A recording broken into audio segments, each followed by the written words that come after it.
आजच्या आपल्या पुढारी व जिजाऊ संघटना आयोजित सरपंच मेळावा सरपंच सन्मान सोहळा या कार्यक्रमासाठी उपस्थित असलेले आदरणीय भोयटे सर व व्यासपीठावरील सर्व सन्माननीय ज्यांची गाणे आपण ऐकले ते सर्व गायक मंडळी आणि ज्यांचे ऐकणार आहोत त्याही गायक व उपस्थित सर्व कल्याणकर बंधू भगिनी सर्वांना माझा नमस्कार। आज आपण ठाणे जिल्ह्यातील सरपंचांचा सन्मान सोहळ्याचा कार्यक्रम संयुक्त आयोजित केला होता। लोकशाहीमध्ये सुरुवातच पहिल्यांदा मिळणारं जे पद आहे ते पद आहे सरपंच। आपल्याला गेल्या 76 वर्षातील कचरा साफ करायचा आहे तर पहिली सुरुवात सरपंचांपासून करावी लागते। जर सरपंचांनी ठरवलं गाव समृद्ध करायचं तर कुठलंही गाव समृद्ध झाल्याशिवाय राहणार नाही। जो ग्राम विकास गाडगे महाराजांना आवश्यक होता, जो ग्राम विकास सरकारला घटनेला आवश्यक आहे, तो ग्राम विकासाची पहिली सुरुवात पहिली पायरी ही सरपंचांपासून होते। म्हणून आजचा दिवस आपण माननीय सरपंच महोदयांचा सर्व सत्कार करण्याचा केला। आज सरपंचांचा सत्कार करत असताना जिजाऊ बद्दल थोडक्यात मी सांगतो। जर एखाद्या व्यक्तीने ठरवलं डॉक्टर बाबासाहेब आंबेडकरांच्या प्रमाणे घटना त्यांनी लिहिलेल्या घटनेप्रमाणे देश चालला पाहिजे, संविधानाप्रमाणे देश चालला पाहिजे, राजा छत्रपती शिवाजी महाराज राजमाता जिजाऊ यांचा आदर्श घेऊन जर सुरुवात केली तर कुठलीही गोष्ट अशक्य नाहीये। त्याचं मूर्तिमंत उदाहरण आपल्याला देतोय। मी भिवंडी येथे कॉलेजला असताना 90-91ला मनामध्ये ठामपणे ठरवलं का कधीतरी भिवंडीचे विद्यार्थी माझ्या गावात शिकले पाहिजेत। जेव्हा योग्य वेळ आली, व्यवसायामधनं 2 पैसे आले, ते 2 पैसे साठवून सडवण्यापेक्षा सन्मानकाने आलेला पैसा हा समाजाच्या सर्वांगीण विकासासाठी सुरुवात झाली पाहिजे। त्यासाठी झडपोली या छोट्याशा गावामध्ये एक छोटंसं रोपटं लावण्यात आलं का एक CBSEची शाळा करण्यात आली। त्या CBSEच्या शाळेमध्ये पुढे स्वप्न वाढली का CBSEतून आपल्याला अधिकारी घडले पाहिजे, तर त्या दृष्टीने कोकणभर आपल्या CBSE शाळांचं जाळं उभारलं पाहिजे। आजपर्यंत आज तागायत आपल्या संस्थेच्या 8 CBSE शाळा आहेत का जिथे गरिबांची मुलं, ज्या मुलांना आई वडील नाही, ज्या मुलांना वडील नाही, त्या मुलांना मोफत शिक्षण दिलं जातं। मी तर अगदी पुढारी वृत्तपत्राला सांगतोय का अगदी देशाच्या शिक्षण व्यवस्थेमध्ये काय घडतंय आम्हाला माहिती नाही, परंतु महाराष्ट्राची शिक्षण व्यवस्था काय आहे ते आम्ही पाहतोय का स्पर्धा परीक्षेचं MPSCचं 2-2 वर्ष रिझल्ट लागत नाही, मुलांना 4-4, 8-8 दिवस उपोषणाला बसावं लागतं। अशा वेळेस आपल्याला आपल्या परिस्थितीमध्ये आपल्या गरिबांची मुलं डॉक्टर होण्यासाठी इयत्ता 9वी पासून नीटचे क्लासेस घेणारी आपली CBSE शाळा। आपल्या गरिबांची मुलं जर गरिबी सुधारवायची असेल तर आपली मुलं ही IITला जाऊन मोठे इंजिनियर झाले पाहिजेत, करोडो रुपयाचे पॅकेज आले पाहिजे। त्यासाठी JEEचेही क्लासेसची व्यवस्था सर इयत्ता 9वी पासून सुरू केली। आपण बघतोय महाराष्ट्र बोंबालतोय, गेले 4-5 वर्ष झाले का आपले 10 वर्ष झाले का आपले उद्योगधंदे इकडे तिकडे पळवले गेले। मी अगदी अभिमानाने सांगतोय अहमदाबादचे IIT झालेले टीचर झडपोली या छोट्याशा 200 लोकवस्तीच्या गावात आणून 24 तास विद्यार्थ्यांसाठी JEE नीटचे प्रिपरेशन केले जात आहे। त्याच छोट्याशा गावामध्ये सांगतोय अगदी कल्याण महापालिकेमध्येही रुग्णालय नाही। मी तर म्हणतोय ठाणा मुंबईचं लीलावती सारख्या ऑपरेशन थिएटर असलेलं आपलं छोट्याशा गावातील 130 खाटाचं रुग्णालय। अगदी ठाण्यातनं कल्याणमधनंही शेकडो आपले बांधव भगिनी येत आहेत का ते त्या रुग्णालयाचा लाभ घेतात। अगदी सर्दी खोकल्यालाही MD डॉक्टर आहेत, MD पिडियाट्रिशियन आहेत, MD गायनाईक आहेत का जेणेकरून आपल्याला आपली माता वाचली पाहिजे, आपले बच्चू वाचले पाहिजे, आपले बांधव वाचले पाहिजेत। डायलिसिस पासून कॅन्सर पर्यंतच्या सर्व शस्त्रक्रिया, छोट्या मोठ्या सर्व शस्त्रक्रिया त्या रुग्णालयात होतात।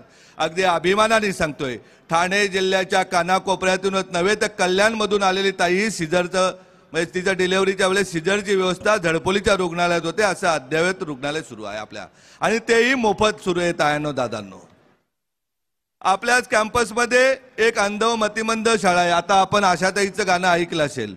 अशा अंध व मतिमंद मुलांना नुसतं शिक्षण नाही दिलं जातं तर त्यांना स्पर्धा परीक्षा शिक्षण देऊन पुढच्या ज्यावेळेस इथे कार्यक्रम होईल तेव्हा त्यातील अनेक अधिकारी आपल्याला इथे बघायला मिळतील। अशा प्रकारची शिक्षण व्यवस्था अंध मतिमंदांसाठी केलेली आहे। आपल्याला माहिती आहे का या कल्याण महापालिकेचा आयुक्त आपला नाहीये।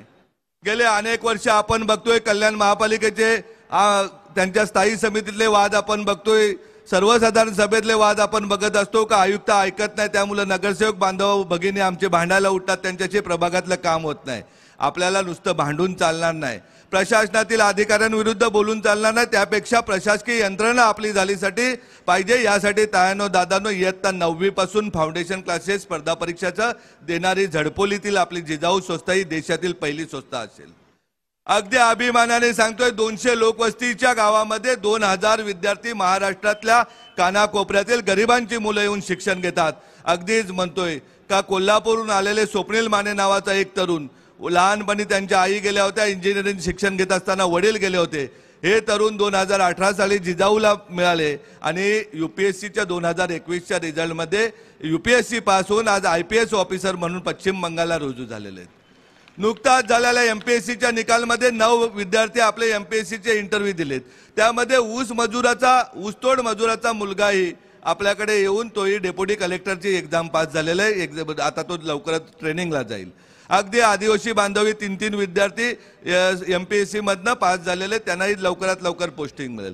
म्हणजे अधिकारी हा का अधिकाऱ्यांचाच मुलगा झाला पाहिजे किंवा मोठमोठ्या लोकप्रतिनिधींचा मुलगा झाला पाहिजे, श्रीमंतांचाच मुलगा झाला पाहिजे, अशा प्रकारची गोष्ट आता राहिलेली नाही। आपल्याला आपली जिजाऊ आहे का जी आपल्या सर्व समाजाच्या दीनदुबळ्यांच्या प्रत्येकाच्या आरोग्याची काळजी घेण्यासाठी कल्याणपर्यंत पोहोचलेले, ठाणे जिल्ह्याच्या कानाकोपऱ्यापर्यंत पोहोचलेले। बोयटे सर, अगदी ठाण्यातील कोपरी पाचपकाडी विधानसभातील अनेक रुग्ण आपल्या झडपोलीच्या रुग्णालयात येऊन आणि उपचार घेऊन बरे होऊन जातात। ठाण्यातील रिक्षावाल्या दादाजी ताई आपल्याकडे डिलिव्हरीसाठी येते आणि सिजरहून ती बरी होऊन जाते। या सगळ्या तुमच्या आमच्यासाठी अभिमानाची गोष्ट आहे। शासन करेल तेव्हा करेल हो, परंतु आपली जबाबदारी का आपण या देशाचे नागरिक आहोत, आपण केलं पाहिजे। जातीपाती पलीकडे जाऊन आपण आपला हा समाज तुमचा आमचा सर्वांचा एकत्र आहे, त्यामुळे त्या समाजासाठी आपण एकत्रितपणे काम केलं पाहिजे। दुसरी गोष्ट आहे, मी तर म्हणतोय कोकण, मगाशी कल्याणबाबत खूप गोष्टी बोलल्या गेल्या निवेदकांकडनं का कल्याण हे असं शहर आहे का सांस्कृतिक वारसा असलेलं शहर आहे। कल्याणमध्ये देशातील सर्व कानाकोपऱ्यातील आमचे बांधव येऊन राहतात, गुण्या गोविंदाने सर्व एकत्र राहून चांगले व्यवसाय करतात, नोकरी करत असतात। परंतु आपल्यालाही मनाला वाटतं ना का आपण मुंबईच्या बाजूला ठाण्यामध्ये राहतोय, ठाणे, रायगड, रत्नागिरी, सिंधुदुर्ग आणि पालघर या जिल्ह्यांची परिस्थिती बदलायची आहे तर जिजाऊ सारख्या प्रत्येक तालुक्यामध्ये एक संस्था आणायला लागेल, कारण आपल्याला इथला विकास हा सर्वांगीण विकास करायचा आहे आणि त्याची सुरुवात आपण सरपंचांपासून केलेली आहे। परंतु आपल्याला आपल्यातील अधिकारी घडवायचे असतील ते एकट्या झडपोलीला अकॅडमी खोलून नाही चालणार, तर आपल्या ठाण्या इथे आपली अकॅडमी रेग्युलर क्लासेस आहेत। तलाश्री मोखाड्यापासून पार सावंतवाडीपर्यंत 45 वाचनालयामधून हजारो विद्यार्थी स्पर्धा परीक्षेचा अभ्यास करतात आणि तुमच्या सगळ्यांच्या आशीर्वादाने दरवर्षी किमान 2 ते 3 हजार विद्यार्थी प्रशासनातील विविध पदावर नोकरीला लागतात। ही तुमच्या आमच्यासाठी अभिमानाची गोष्ट आहे। पोलीस अकॅडमीमधनं हजारो मुलं, कधीतरी त्यांच्या यूट्यूबवरती सर्च करून ऐका का एका वीटभट्टीवाल्यावर आई वडील जाणाऱ्या आईबाबांची मुलगी आपल्याकडं पोलीस अकॅडमी देऊन पोलीस झाली। ज्या मुलीला आईबाप नसलेल्या ती मुलगी आपल्याकडनं पोलीस झाली। 2 बहिणी आई वडील लग्नाच्या मागे लागलेत, परंतु ते झडपोली येते पळून येतात, तिथे 3-4 महिने अभ्यास करून दोन्ही प्रशासनामध्ये लागतात। अगदीच उदाहरण घ्यायचं झालं तर जिच्या पोटामध्ये 2.5 महिन्याचं बाळ असताना तिचे पती जातात, तिची सासू तिला सांगते बाळ पाडू नको, आपण सांभाळू। जेव्हा तिची डिलिव्हरी होते त्याच्यानंतर सासू आणि ती धुणे भांडे ठाण्याच्या एका नगरामध्ये करत असतात आणि जेव्हा तिला जिजाऊचा थोडासा उजेड दिसतो का ठाण्यामधली पोलीस अकॅडमी सुरू होती, ती पोलीस अकॅडमी येते। केदार सर इथे बसलेले आहेत, त्यांनी तिचे पॅरेंट मीटिंग घेत असताना तिला विचारलं का तू रेग्युलर ट्रेनिंगला काय येत नाही? मग ती मुलगी रडते का बाबा माझी अशी परिस्थिती आहे, मला 5-7 हजार रुपये कमावले नाही तर माझ्या मुलाचं जगण्याचा प्रश्न येतोय, आम्ही जिवंत कसे राहू, त्यासाठी लोकांची धुणी भांडी करायला लागतात। त्या दिवशी तिला जिजाऊ भेटते आणि जिजाऊ सांगते का तुला बाळा काळजी करू नको, तुला 7,000 रुपये मिळत असेल, तुला 10 ते 15,000 रुपये आम्ही देतो, परंतु तू रेग्युलर अभ्यास कर। पोलीस भरती थोडीशी उशिरा सुरू होते, मग तिला झडपोली मुंबई फायर ब्रिगेडची भरती निघते आणि तिला झडपोली येथे आणलं जातं। झडपोली येथे ती 3 महिने ट्रेनिंग घेऊन ती मोहिनी बारमाल नावाची जी आदिवासी मुलगी ती मुंबई अग्निशमक दलात अधिकारी पदावर पोहोचते। हे आपल्या जिजाऊचं काम आहे। हे पोहोचवण्यासाठी आम्ही इथपर्यंत आलेलो आहे का आम्ही पूर्वी काम करत असताना 15 वर्ष आदिवासी परिसरात काम करत असताना कधीतरी वाटलं का शहरामध्ये अनेक झोपडपट्ट्या आहेत, त्या झोपडपट्ट्यामध्येही आमचे गरीब राहतात किंवा 500 स्क्वेअर फूटमध्ये घरामध्ये राहणारे कल्याणवासी हे आमचेच आहेत। त्यांच्याही मुलांच्या शिक्षणाची काळजी घेणे जिजाऊचं कर्तव्य आहे आणि त्या दृष्टीने जिजाऊ इथपर्यंत पोहोचलेले. आपल्या टिटवाळा इथेही आपली लायब्ररी, टिटवाळा इथेही रुग्णवाहिका आहे. आपला मुख्य उद्देशच आहे का कोकणच्या 5 जिल्ह्यातील कुठलाही बांधव राहू दे, कुठल्याही जाती धर्माचा राहू दे, त्याच्या आरोग्याची काळजी घेणे हे जिजाऊचं प्रथम कर्तव्य आहे आणि त्याच्या मुलांना शिक्षण देणे याची जबाबदारी जिजाऊने घेतलेली आहे. आता कुठल्याही गोष्टीची तुम्ही ज्या ज्या झोपडपट्टीत सांगाल, ज्या ज्या परिसरात सांगाल, गेल्या 50 अभ्यासिका ज्युनियर KG पासून तर 12वी पर्यंत आपल्या सुरू आहेत. प्रत्येक झोपडपट्टीमध्ये तुम्ही जिथे सांगाल तिथे शिक्षणाचा वारसा आपण घेऊ. महिलांसाठी सांगाल तिथे मेहंदी क्लासेसची व्यवस्था करू, ब्युटी पार्लरचे क्लासेस घेऊ. कारण आपल्याला तुम्हाला कल्पना नसेल, ज्याप्रमाणे परप्रांतीय बांधव गाडी लावतात त्याप्रमाणे हजारो गाड्या आपल्या भिवंडी तालुक्यामध्ये आपल्या भगिनी लावतात आणि त्याही नवऱ्याच्या बरोबर कधी वडापाव विकतात, कधी भाज्या विकतात, तर कधी भाजीपाला विकतात, परंतु त्या कुटुंबाला आधार देत असतात. आज इथपर्यंत पोहोचण्यामागे हा झाला जिजाऊचा विषय. हे काम करत असताना आपल्याला माहिती आहे का, एखादा मेडिकल कॅम्प घेत असतानाही अनेक ठिकाणून वर्गण्या घेताना तुम्ही शहरामध्ये पाहिलं असेल. नवरात्री उत्सव असो, गणपती उत्सव असो, जो कुठला कार्यक्रम आहे तो शहरामध्ये पाहिला असेल, पावतीशिवाय चालत नाही. परंतु हे काम चालतंय, हा समाज माझा आहे आणि माझ्या व्यवसायातून आलेला सन्मार्गाने पैसा समाजाच्या उत्कर्षासाठी लागला पाहिजे. यासाठी कुठल्याही प्रकारची देणगी न घेता आपलं हॉस्पिटल सुरू आहे, गावोगावी वर्षाला 500 मेडिकल कॅम्प सुरू आहेत, प्रत्येक 50 अभ्यासिका सुरू आहेत, 45 लायब्रऱ्या सुरू आहेत, 30 पोलीस अकॅडमी सुरू आहेत. कारण हा समाज आपला आहे, या समाजाला आपण दाद दिली पाहिजे. आज इथपर्यंत पोहोचण्यामागं मुख्य कारणच आहे. काल परवा मला अजितचा फोन आला का आप्पा पोलिसांनी मला बोलवलंय. मला मग नंतर महानगरपालिकेतनं समजलं का बॅनर काढण्याच्या सूचना कुठल्या तरी पुढाऱ्याने दिलेल्या आहेत. अरे पुढाऱ्यांनो, राजकारण्यानं तुम्ही जर कामं केली असती तर आम्हाला काय इथपर्यंत यावं लागलं असतं. लोकप्रतिनिधी म्हणून तुम्ही जर कामं केली असती तर इथपर्यंत यायची गरजच नसती. कुठे गेले कल्याणचं स्मार्ट सिटी, कुठे गेली कल्याणची परिस्थिती बघायला गेली तर छत्रपती शिवाजी महाराज ते सहजानंद चौक ट्रॅफिक किती भयानक आहे, किती जिकडे जावं तिकडे जावं, वालधवणीचं पाणी किती भयानक आहे का त्याच्या परिसरामध्ये राहणाऱ्या लोकांचा श्वास कोंडला जातो. नोकरीवरून आल्यानंतर घरी जाऊ की नको जाऊ असं आमच्या ताईला वाटतं, दादाला वाटतं, शाळेतल्या मुलांना वाटतं का घरी जाऊन काय करायचं, त्या गटार गणगेचा काय वास घ्यायचा. याबाबत का आपले लोकप्रतिनिधी काम करत नाही. मोठमोठ्या गोष्टी करतायत, मोठमोठी आश्वासनं देतात. निवडणुका आल्या का आमच्याकडे शेतकरी बांधव बोलतात का पाऊस पडायला आला का मोठ्या बिलात निघतो. तसे 4.5 वर्षानंतर हे लोकप्रतिनिधी जिकडे तिकडे फिरायला सुरुवात करतात. या लोकप्रतिनिधीने 12 महिने 24 तास, मी तर म्हणतोय 80% समाजकारण असं नाही, राजकारण हे 100% समाजकारणाचं साधन आहे आणि 100% समाजाची सेवाच केली पाहिजे. त्यासाठी इथपर्यंत आलेलो आहे.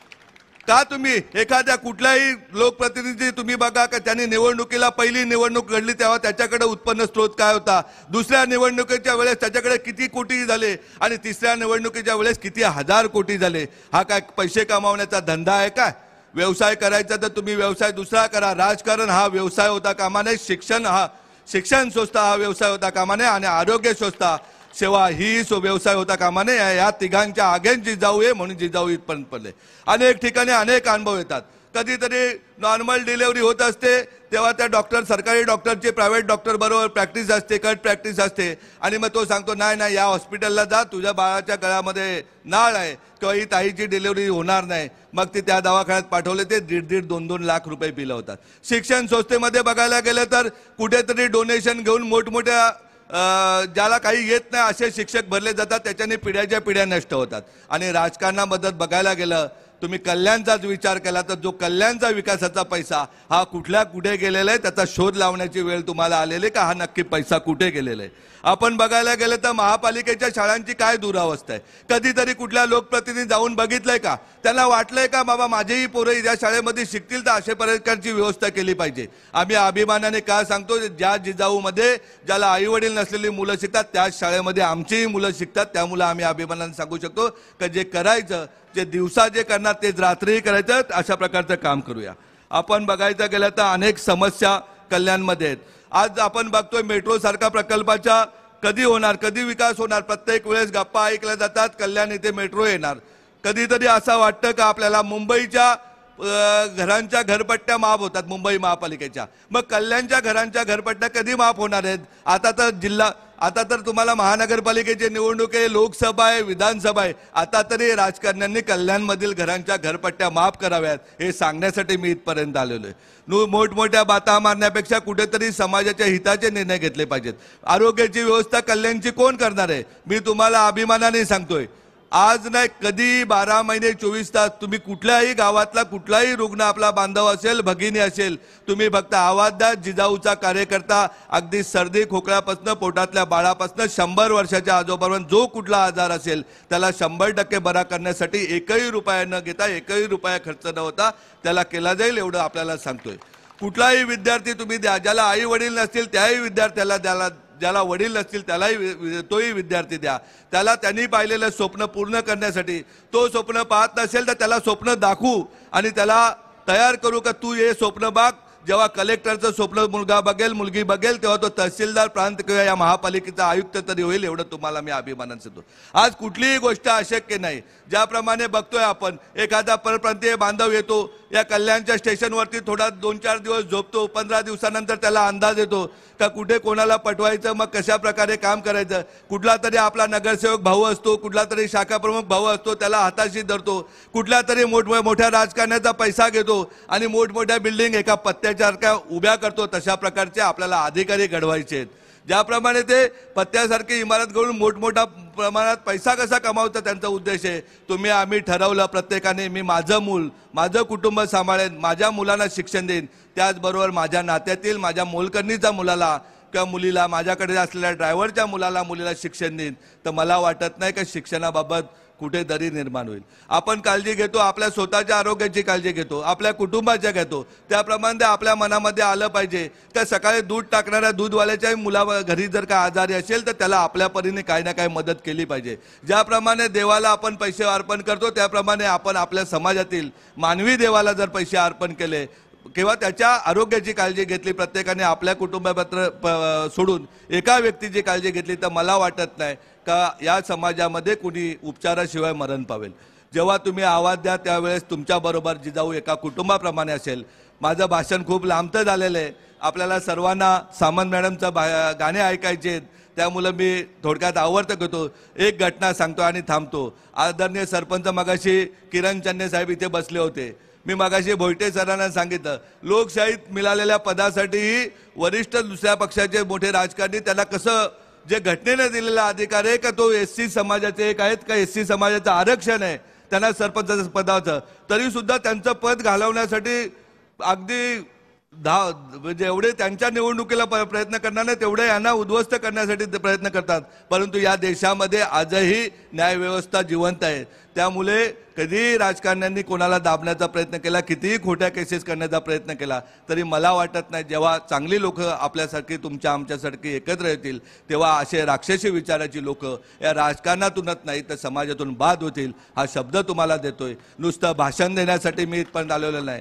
मी अगदी तुम्हाला सांगतो, ज्याप्रमाणे छत्रपती शिवाजी महाराजांनी रायगड बांधला, अलिबाग सिंधुदुर्ग बांधला, त्याप्रमाणे आपल्याला कोकणभर 50 CBSE शाळा बांधायचे आहेत का जिथे गरिबांच्या मुलांना शिक्षणाचा अधिकार आहे, त्यांना निशुल्क शिक्षण देऊन त्यांना चांगल्या उच्च पदावर आपल्याला पोहोचायचं आहे. आपल्यातीलच बांधव ज्याप्रमाणे परप्रांतीय बांधव व्यवसाय करतात त्याप्रमाणे मोठ्या प्रमाणात व्यवसाय केले पाहिजेत. त्यासाठी जिजाऊ त्यांच्या बरोबर असेल. आणि कोणी कितीही दादागिरी केली तरी आम्हाला सर्वांना सांगतोय की छत्रपती शिवाजी महाराजांची भूमी आहे. तुम्ही सर्वांनी आपण जर एकत्र झालो, ते कितीही मोगलांनी दादागिरी केली तरी सुद्धा छत्रपती शिवाजी महाराज जे आहेत की ज्यांच्या जगामध्ये पूजा केली जाते, अशा प्रकारचे प्रत्येकाच्या आपल्या अंगामध्ये ताकद आहे, ती आजमावण्याचा आपण प्रयत्न करा. आपण सर्वजण आलात, सर्वांचा मी आभार आहे. पुढचा कार्यक्रम कंटिन्यू करण्यासाठी मी निवेदकांच्या हातात माईक देतो आणि थांबतो. जय हिंद, जय महाराष्ट्र.